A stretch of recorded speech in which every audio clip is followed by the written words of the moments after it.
Welcome to fandom. তো চলে এসেছি আরেকটা ইন্ডিয়ান ফুটবলের আপডেটের ভিডিও নিয়ে। তো অনেকগুলো আপডেট রয়েছে, সেগুলো তো অবশ্যই দেবো, কিন্তু তার সাথে এখনও বলে রাখি যারা চ্যানেলটা সাবস্ক্রাইব করনি তারা অবশ্যই কিন্তু সাবস্ক্রাইব করে নিও এবং বেল আইকনটাও ক্লিক করে দেবো রেগুলার নোটিফিকেশন পাওয়ার জন্য। এবং অবশ্যই আমাদের ফেসবুক আর ইনস্টাগ্রাম পেজ দুটো ফলো করো, কারণ ওখানে কিন্তু আমরা রেগুলার বেসিসে সব টুর্নামেন্ট বা ট্রায়ালের যে আপডেটগুলো থাকে সেগুলো কিন্তু পোস্ট করি। তো প্রথমেই আসি যে আপডেটগুলো রয়েছে সেগুলোতে। তো তার আগে বলি একটা ট্রায়ালের আপডেট রয়েছে, তো অবশ্যই তোমরা স্ক্রিনে দেখে নাও।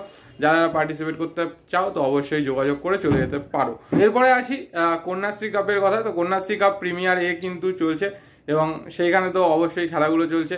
তো ইস্টবেঙ্গলের খেলা ছিল, সেটা কিন্তু ইস্টবেঙ্গলে হেরে গেছে আগের দিন। আর গতকালকে বেশ কিছু ম্যাচ ছিল, সেইগুলো স্কোর আমি বলে দিচ্ছি। একটা ছিল এসএসবি আর সুরুচি সংঘ, সেখানে কিন্তু সুরুচি সংঘ 1-0 বলে জিতেছে। এরপর একটা ছিল দীপ্তি সংঘ ভার্সেস বালি গ্রামাঞ্চল, সেটা কিন্তু দীপ্তি সংঘ 2-0 বলে জিতেছে।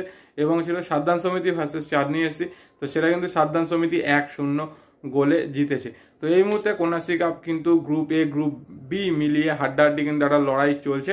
এরপরে বলে রাখি সামনেই কিন্তু মানে নেক্সট মান্থে ইন্ডিয়া ভার্সেস হংকং একটা ইন্টারন্যাশনাল ফ্রেন্ডলি রয়েছে। তো সেটার জন্য 28 জনের স্কোয়াড কিন্তু মানোলো মার্কোয়েজ অ্যানাউন্স করে দিয়েছে। তো Manolo Marquez long term Indian national টিমের কোচ থাকবেন কিনা বা হবেন কিনা সেটা তো একটা বিশাল বড় প্রশ্ন ছিল। তো এই মুহূর্তে আগামী মাসের ফ্রেন্ডলি ম্যাচটার জন্য কিন্তু উনিই কোচের দায়িত্বে রয়েছেন এবং মোটামুটি অ্যাজ ইউজুয়াল এক্সপেক্টেড টিম যেটা হওয়া উচিত সেই রকমই কিন্তু কল আপ করেছে। একজন দুজন নতুন মুখকে কিন্তু অবশ্যই ডেকেছে, সেগুলো কিন্তু যথেষ্ট ইন্টারেস্টিং। তো স্কোয়াডটা তোমরা স্ক্রিনে দেখে নাও, তাও আমি বলে দিচ্ছি।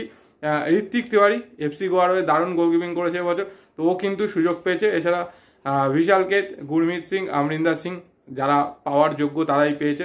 ডিফেন্সে নাওরেম, রোশন সিং, রাহুল ওয়েকে, চিংলেসানা, আনোয়ার আলী, বরিশ সিং, সন্দেশ জিঙ্গান, আশিস রায়, সুভাশিস বোস, মেহতাব সিং, অভিষেক সিংটা কিন্তু একটা ভালো ইনক্লুশন।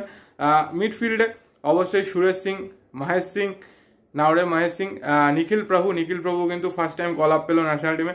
আয়ুষ দেব ছেত্রী, উদান্তা সিং, আপুইয়া, লিস্টান কোলাসো, আশিক কুরুনিয়ান, ব্যান্ডন ফার্নান্ডিস। আর ফরওয়ার্ডে সুনীল ছেত্রীকে যেন ফিরিয়ে এনেছিল মানোলো মার্কোয়েজ, তো সেই সুনীল ছেত্রী তো অবশ্যই রয়েছে। তার সাথে ইরফান ইয়াদওয়াত, মনবীর সিং, ছাংতে এবং অবশ্যই সুপার কাপে অসাধারণ একটা পারফরমেন্স করেছিল ইয়ং স্ট্রাইকার মোহনবাগান সুপার জায়ান্টের সুয়েল আহমেদ ভাটো কিন্তু সুযোগ পেয়েছে এই স্কোয়াডে। তো এটা কিন্তু একটা খুব ভালো দিক যে ইয়ং প্লেয়াররা যেরকম সুযোগ পেয়েছে, বেশ কিছু সিনিয়র প্লেয়ারও রয়েছে।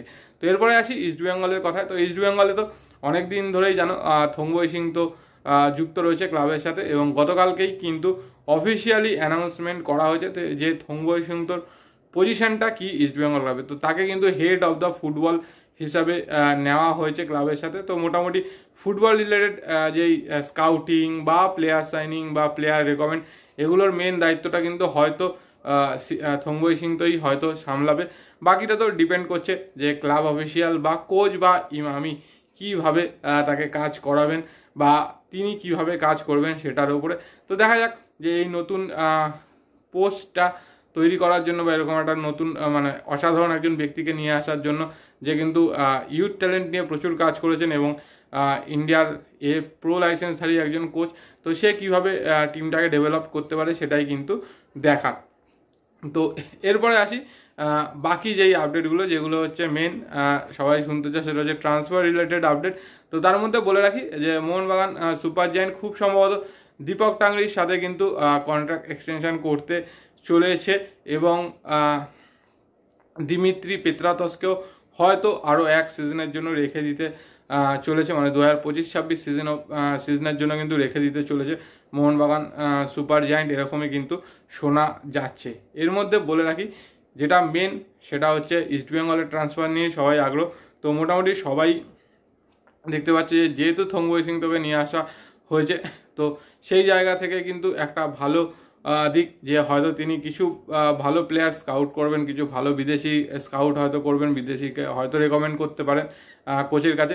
তো কোচ তো তার নিজের পছন্দের বিদেশির তালিকা অবশ্যই দেবে এবং দিয়েওছেন, যার মধ্যে একজন তো মিগুয়েলের নাম তোমরা শুনতেই পাচ্ছ, যার সাথে কিন্তু কথাবার্তা অলরেডি চলছে।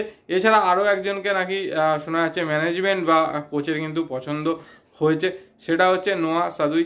তো নোয়া সাদুইয়ের সাথেও মানে একটা লিঙ্ক আপ তৈরি করার কিন্তু চেষ্টা করা হচ্ছে, যদি এখনও অবধি কিন্তু এটা নিয়ে অফিসিয়ালি যে খুব বেশি দূর এগিয়েছে বা কিছু খুব বেশি ডেভেলপমেন্ট কিছু হয়েছে এরকম কিন্তু কোনো নিউজ আপাতত নেই। তবে হ্যাঁ, সম্ভাবনা তো অবশ্যই আছে যে নোয়া সাদুইয়ের সাথে হয়তো লিঙ্ক আপ তৈরি করে তাকে হয়তো নেওয়ার একটা চেষ্টা করা হবে।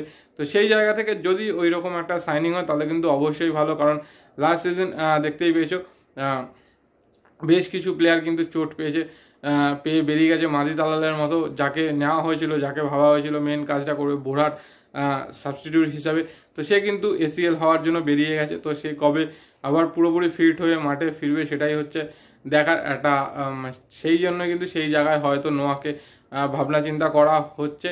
তো সেই জায়গা থেকে যদি এরকম একটা সাইনিং হয় তাহলে সেটা কিন্তু অবশ্যই একটা পজিটিভ দিক। কিন্তু হ্যাঁ, আগের টিমগুলোতে ভালো খেলেছে মানে যে ইস্ট বেঙ্গল এসে ভালো খেলবে এরকম কিন্তু ভাবার কোনো ব্যাপার নেই, বা যে এরকমটা হবে তার কোনো গ্যারেন্টি নেই। তো সেইগুলোও কিন্তু ভাবনা চিন্তা করতে হবে। তো সেই জায়গা থেকে দেখা যাক আলটিমেট কি হয়। তবে কতজন বিদেশিকে রিটেন করবে, কতজনকে রিলিজ করবে, এটাও কিন্তু একটা বড় ব্যাপার, কারণ প্রত্যেকের সাথে কিন্তু কম বেশি চুক্তি রয়েছে। যেরকম ডায়ামান্তাকসের সাথেও কিন্তু চুক্তি রয়েছে, সেরকম কিন্তু যেহেতু ক্লেইটনকে ছেড়ে দিয়েছে এটা একটা ব্যাপার। তো সেই জায়গা থেকে কিরমভাবে টিমটা সাজায় সেটাও কিন্তু দেখার, এবং ইন্ডিয়ান প্লেয়ার নেওয়ার তো চেষ্টা করছেই বিভিন্নভাবে। তো সেইগুলো কি হয়, কিরমভাবে এগোয় সেটা কিন্তু আস্তে আস্তে সময়ের সাথে সাথে কিন্তু জানা যাবে। কিন্তু যতক্ষণ না কিছু ডেভেলপমেন্ট হচ্ছে ততক্ষণ তো অবশ্যই বলাটা খুব ডিফিকাল্ট। এর সাথে বলে রাখি আরেকটা কথা, সে বেঙ্গালুরু FC কিন্তু রোশন সিং এর সাথে কিন্তু কন্ট্রাক্ট এক্সটেনশন করে নিয়েছে। তো সেই জায়গা থেকে রোশন সিং এর যে একটা রিউমার উঠেছিল মোহনবাগান সুপার জায়ান্টে আসতে পারে, তো সেই রিউমারটা কিন্তু আপাতত পুরোপুরি জলে চলে গেল। তো রোশন সিং কিন্তু আপাতত বেঙ্গালুরু FCতেই থাকছে।